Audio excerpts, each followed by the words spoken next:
Em nome do Pai, do Filho e do Espírito Santo. Amém. Ave Maria, cheia de graça, o Senhor é convosco. Bendita sois vós entre as mulheres e bendito é o fruto do vosso ventre, Jesus.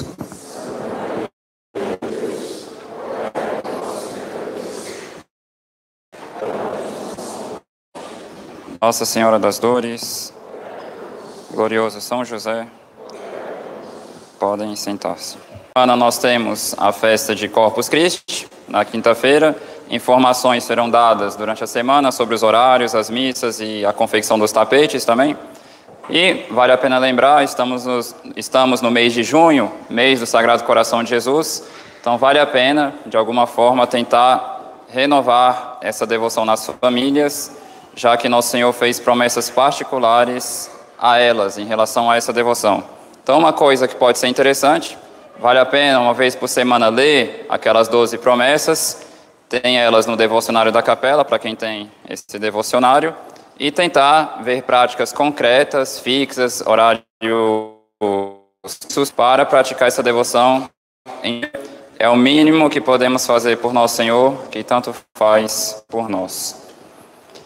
Então, festejamos hoje a festa da Santíssima Trindade, que é uma forma de festejar a bondade e a misericórdia de Deus, que se dignou nos revelar, por bondade e amor, esse mistério. Por quê? Porque a verdade sobre a Santíssima Trindade é impossível conhecermos unicamente com as forças da nossa razão. Para chegarmos ao conhecimento da Santíssima Trindade, nós precisamos absolutamente, sem exceção, de uma revelação. Mas, apesar de Nosso Senhor nos ter revelado esse mistério da Santíssima Trindade, nunca deixará, por causa disso, de ser um mistério. Então, Santo Agostinho, que escreveu um enorme tratado sobre a Santíssima Trindade, um dia, andando sozinho pela praia, refletindo sobre esse assunto, ele viu uma criança que tinha cavado um buraco e tentava encher esse buraco de água do mar. Então ele ia no mar, pegava um pouco de água com uma concha, depois jogava água nesse buraco e repetia isso várias vezes. E Santo Agostinho achou interessante e perguntou para essa criança: mas o que você está tentando fazer? E ela disse: eu estou tentando colocar o mar inteiro dentro desse buraco. E Santo Agostinho disse: mas você não sabe que isso é impossível? E ele falou: mas você também não sabe que tentar entender profundamente esse mistério é impossível para você? E depois a criança desapareceu. Então, interessante, Santo Agostinho dizia que nenhum outro tema da Santíssima Trindade. Infelizmente, às vezes nós temos preguiça de refletirmos um pouco sobre isso, mas, então é o que vamos fazer hoje, iremos refletir um pouco, apesar de nossa fraqueza, sobre este mistério. Primeira coisa, é importante notar que nos ritos da igreja, duas coisas estão onipresentes. Primeira coisa, o sinal da cruz. Mas sempre esse sinal da cruz, a princípio, ele é acompanhado da menção da Santíssima Trindade. Então, quando o padre abençoa um objeto, ele fala em nome do Pai, e do Filho, e do Espírito Santo. Então, a cruz e a Santíssima Trindade, sempre presentes nas bênçãos da igreja, nas orações da igreja, e assim por diante. O que é absolutamente normal, já que nós dependemos, na nossa fé cristã, dessa revelação do mistério da Santíssima Trindade. Então, obviamente, vamos tentar colocar um pouco dessa água do mar nas nossas pobres cabeças. E um tema que eu escolhi para falar sobre a Santíssima Trindade são os atributos que nós atribuímos a cada uma das pessoas da Santíssima Trindade. É o famoso tema da apropriação. Porque nós sabemos, por mais que o poder, a bondade e a sabedoria convenha igualmente às três pessoas da Santíssima Trindade, nós sabemos que existe uma certa conveniência em atribuirmos as obras de poder ao Pai, as obras de sabedoria ao Filho e as obras de bondade ao Espírito Santo. Por mais que o Pai também seja infinitamente bom, e o Filho também, e assim por diante. Então, primeira coisa, falemos um pouco do Pai e do seu poder. Primeira coisa, nós devemos ser muito agradecidos a Deus por termos a graça de chamarmos Deus de Pai. Infelizmente, como a gente se acostuma desde cedo a refletir nessas coisas com uma certa mediocridade, a gente acaba se acostumando com a profundidade dessa verdade. Talvez alguns já saibam, mas na antiguidade, muitos filósofos pagãos, eles acreditavam na existência de Deus, sabiam que tinha um Deus que governava todas as coisas, mas eles pensavam que Deus era um Deus tão perfeito, tão poderoso e tão diferente de tudo, que eles não conseguiam imaginar no fato de Deus ter interesse pelos seres humanos. Para eles era impensável imaginar que o Deus que criou todos os planetas, que criou tudo o que existe, pudesse se interessar por pobres criaturas como nós. Chamar Deus de Pai e, de fato, Ele ser nosso Pai é uma novidade do cristianismo. E é interessante porque, para eles, talvez, ver o modo como nós tratamos Deus como Pai seria um escândalo. Como assim? O Deus que criou todas as coisas, Ele é meu Pai? Como posso eu entender tal coisa? Então, não sei se a gente já se deu conta do quão rico é para nós, que tivemos acesso a essa revelação, podermos chamar a Deus de Pai. Muitas vezes, Santa Teresinha do Menino Jesus, quando ela começava a rezar o Pai Nosso, ela não conseguia sair dessas primeiras palavras. Uma vez uma freira foi ver ela costurando, e ela ficou profundamente tocada pela postura de Santa Teresinha, pelo recolhimento que ela mostrava no momento de costurar, e ela perguntou: no que você está pensando? E Santa Teresinha disse: estou rezando o Pai Nosso, mas não consigo sair do Pai. Como é bom chamar Deus de nosso Pai. Será que nós já paramos para refletir quão singular é essa graça de podermos chamar Deus de Pai e, de fato, Ele ser nosso Pai? E é interessante porque algumas coisas nos mostram o cuidado, o carinho que esse Pai tem por nós. Certa vez, São Tomás de Aquino, para quem não sabe, é principal teólogo da história da Igreja. São Tomás de Aquino estava com uma dor de dente enorme, então ele não conseguia estudar, ele não conseguia dar aula, enfim, essa dor de dente estava atrapalhando totalmente a vida dele. E São Tomás pediu para Deus curar ele dessa dor de dente, e Deus curou ele. Agora imaginemos, se estivéssemos no mundo pagão, não só nós dizemos que Deus é nosso Pai, o mesmo Deus que criou todos os planetas, que criou tudo, não só dizemos que Ele é nosso Pai, mas dizemos até que Ele se importa em curar nossa dor de dente. Aí sim, seria um grande escândalo para eles. Deus é um Pai que se importa tanto conosco, que Ele se importa até em curar nossa dor de dente. Não sei se já pararam para pensar quão grande é isso. O mesmo Deus que está governando tudo, Ele se importa em contar cada fio de cabelo que tem na nossa cabeça. E isso a gente sabe por causa de nosso Senhor Jesus Cristo, que Deus é nosso Pai. E nós devemos agradecer isso, porque a antiguidade não teve isso. As pessoas não sabiam o que era chamar Deus de Pai, não sabiam o que era, de fato, imaginar que o Deus Todo-Poderoso, primeira coisa que nós dizemos no credo, creio em Deus Pai Todo-Poderoso. Essas pessoas não conseguiam imaginar que era esse mesmo Deus querer se importar com cada detalhe da nossa vida. E foi nosso Senhor quem nos deu essa oportunidade de conhecermos essa verdade. Então, quando falamos do poder de Deus, nós devemos saber que nós temos um Pai. E esse Pai, Ele é todo-poderoso. Ele tudo pode fazer. Ninguém é tão Pai quanto Deus. E isso deve influenciar a nossa busca pela santidade. Por quê?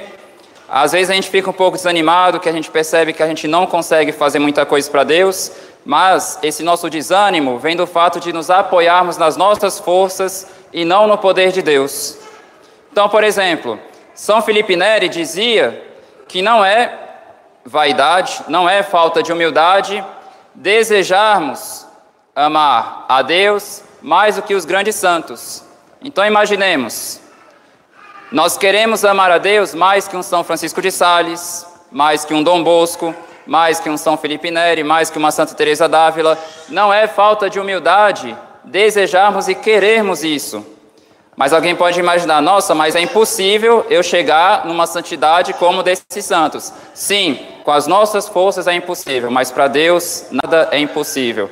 Então, um verdadeiro filho de Deus, ele não confia nas suas próprias forças, mas ele se apoia na força de Deus. Então, cada um de nós que estamos aqui, nós devemos querer amar a Deus, que é nosso Pai, mais do que todos os outros nossos irmãos na fé que vieram antes de nós. Nós devemos querer amar a Deus mais que uma Santa Teresinha, nós devemos querer amar a Deus mais que um São Francisco de Sales. Ah, mas padre, é muito difícil. Por isso que nós temos que nos apoiar unicamente na força de Deus. Ah, mas é difícil abandonar tal pecado? Então nos apoiemos no poder de Deus.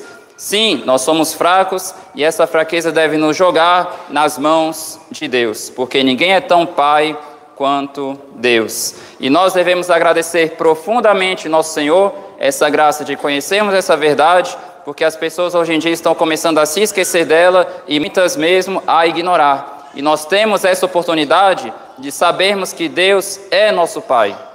E é uma graça, não é uma coisa que era um dever de Deus nos contar essa verdade. Ele quis fazer isso por amor a nós. Ao Filho, nós atribuímos as obras de sabedoria. Por quê? Porque o Filho, ele é uma imagem perfeita do Pai. E quando a gente fala de imagem intelectual, a gente fala de uma espécie de saber. Por isso que nosso Senhor diz, quem me vê, vê o Pai. E também é pelo Filho que nós temos acesso ao Pai. Isso fica bem claro pela revelação, porque foi nosso Senhor quem nos revelou o mistério da Santíssima Trindade. Mas aquilo que ele diz, eu sou o caminho, a verdade e a vida, quem vai ao Pai, senão por mim. Então nosso Senhor nos mostra de uma forma visível no que consiste ser filho de Deus. Digamos, por exemplo, um filho, a princípio, ele tem alguma semelhança com seu pai. Às vezes nós olhamos para uma criança e nós dizemos, com certeza essa criança é filha de tal pessoa. Por quê? Porque ela é uma imagem, é a cópia do pai, por assim dizer. Então nós também, obviamente, ninguém vai olhar para o rosto de alguém e falar, nossa, essa pessoa se parece com Deus. Não é nisso que consiste. O nosso agir, o nosso modo de proceder deve fazer brilhar aos outros que nós somos filhos de Deus. Nós devemos ser imagens vivas do nosso Pai que está nos céus. Nós devemos ser pessoas que fazem brilhar o que é ser um filho de Deus. Mas como nós iremos fazer isso? Olhando para nosso Senhor Jesus Cristo. Porque Ele é a imagem visível do Deus invisível. Ele é o Verbo feito carne, e se nós queremos ser verdadeiros filhos de Deus, nós devemos olhar para nosso Senhor Jesus Cristo. Mas, infelizmente, nós temos tanto esforço, tanto cuidado para aprendermos tudo, e, por outro lado, com pouco cuidado para aprendermos mais sobre nosso Senhor Jesus Cristo. Muitas vezes, se perguntamos para as pessoas quais são as novidades da semana, o que aconteceu com tal pessoa famosa, o que aconteceu com tal coisa na política, nisso, aquilo, todo mundo sabe responder. Mas se perguntarmos quantas epístolas São Paulo Apóstolo escreveu, qual o tema de cada epístola, o que está falando no capítulo 4 do Evangelho de São João, capítulo 6, assim por diante, as pessoas não sabem. Por quê? Porque pouco esforço tem para conhecer nosso Senhor Jesus Cristo. E devemos dizer mais, essa falta de esforço em estar com nosso Senhor Jesus Cristo é a causa e a raiz de todas as tristezas humanas. Pois como diz São Bernardo de Claraval, em uma bela música, Iesu dulcis memoria, nil canitur suavius, nada se pode cantar de mais suave, nil auditur iucundius, nada se escuta de mais alegre, nil cogitatur dulcius, nada se pode pensar de mais doce do que Jesus, o Filho de Deus. Então, quem conhece Jesus Cristo não deseja nada a não ser Ele. Por isso que dizia São Felipe Neri, quem quer outra coisa que Jesus Cristo, não sabe o que quer. Quem pede outra coisa que Jesus Cristo não sabe o que pede. Quem faz algo e não faz por Cristo não sabe o que faz. Então, nós devemos de fato nos dedicarmos sinceramente a nos entregarmos a nosso Senhor Jesus Cristo, a servi-lo com fidelidade e, sobretudo, devemos nos dedicar ao conhecimento de Jesus Cristo. E ao Espírito Santo atribuímos as obras de bondade, de amor de Deus e de santificação. Por quê? Porque é o Espírito Santo quem forma nosso Senhor Jesus Cristo em nós. É Ele quem orna nossas almas com as virtudes. Então, por exemplo, se algumas pessoas antes estavam na vida de pecado, problemas com a castidade, problemas com isso, aquilo, mentira, inveja, gula e assim por diante, se essas pessoas adquiriram virtudes, se hoje elas conseguem praticar a castidade, se hoje conseguem rezar todos os dias, se hoje conseguem perseverar em várias virtudes, se hoje têm gosto pelas coisas de Deus, isso é uma obra do Espírito Santo. Foi o Espírito Santo que modelou nossas almas, foi Ele quem colocou nas nossas almas esse amor a Deus, amor de Deus em nós, foi Ele que ornou nossas almas com essas virtudes. E por isso que nós atribuímos ao Espírito Santo as obras de amor, as obras de bondade e as obras de santificação. E os santos, de fato, eles foram um pequeno reflexo, ou seja, um pequeno brilho desse brilho primeiro, que é a Santíssima Trindade. Por isso que nos santos, muitas vezes nós vemos um pouco do poder de Deus, quanto poder tinham essas pessoas para arrancarem as almas do pecado e para atraírem elas para o amor de Deus. Encontramos neles a sabedoria, sobretudo, essa sabedoria que vem do céu, a sabedoria da cruz. Encontramos neles a bondade.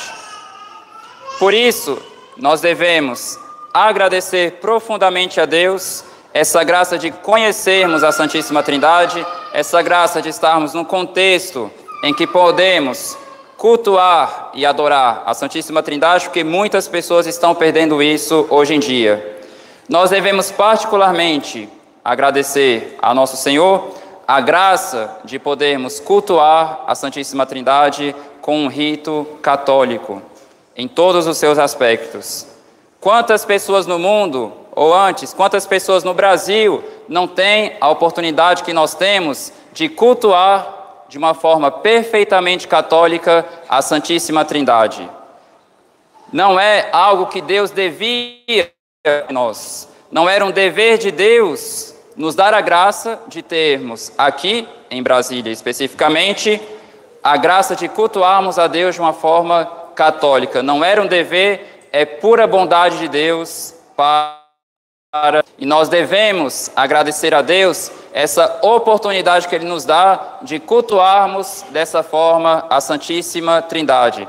Será que nós nos damos conta da graça que nós temos? Apesar de todas as nossas infidelidades, apesar de todas as nossas misérias, toda a nossa ingratidão para com Deus, Ele nos deu essa graça de cultuarmos dessa forma aqui a Santíssima Trindade. Não era um dever de Deus, é pura bondade dEle e nós devemos ser extremamente, profundamente agradecidos a Deus por essa oportunidade.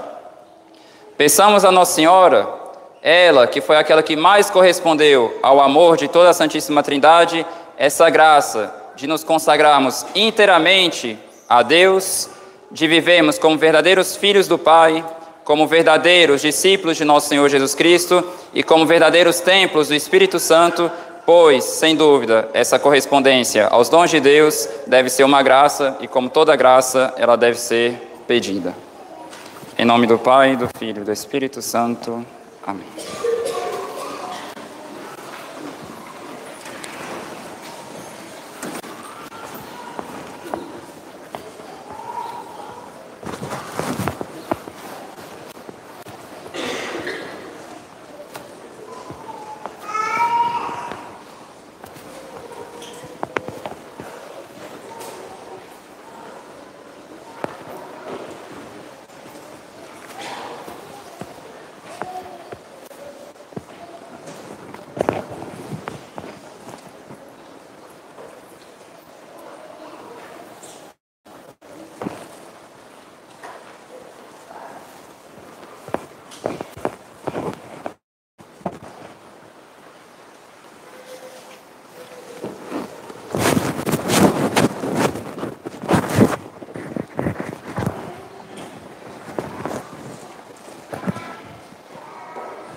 perdoino non Dei.